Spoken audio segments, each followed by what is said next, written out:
Hey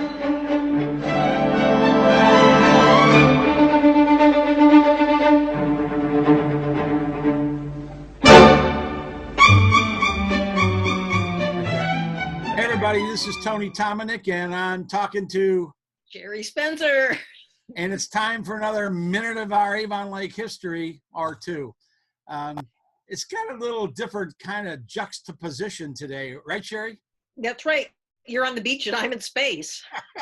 Which is typical for you. Oh, yeah. Oh.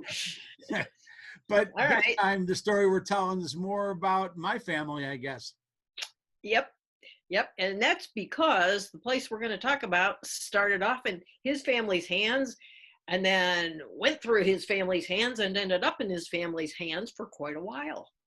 And it is Ted's Place, close quarters, Horwhittle's fruit stand.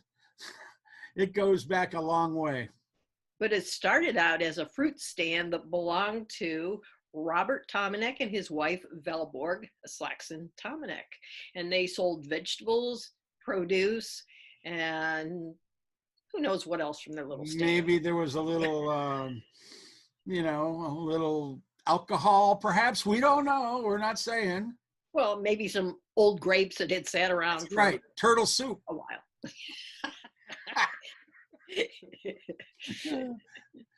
So this is the story of the little bar that grew. And it grew because it started out as the fruit stand that we've just been talking about. And then what happened?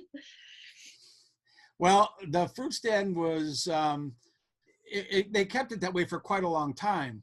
And then, and I don't know, all I know is the stories that my father told me is that at one point, Joe Novotny and Matt Mobby Jr. Matt Mobby, and what was the third? Oh, my grandfather. Your grandfather.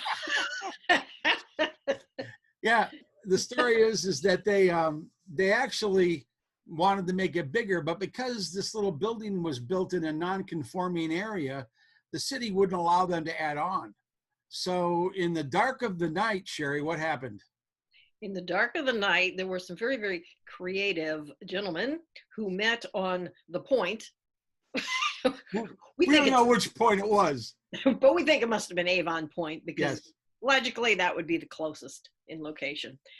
They got together and they constructed a shell.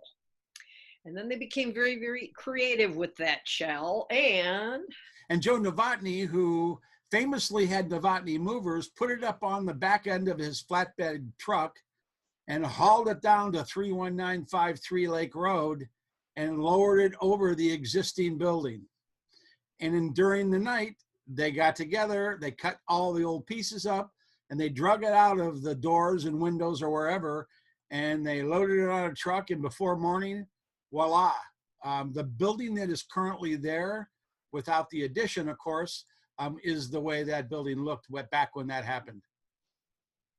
So the building first belonged to Tominick family, and then it went to the Horwhiddle family. Hi, Judy. And then it changed hands a couple more times, right? Mm-hmm.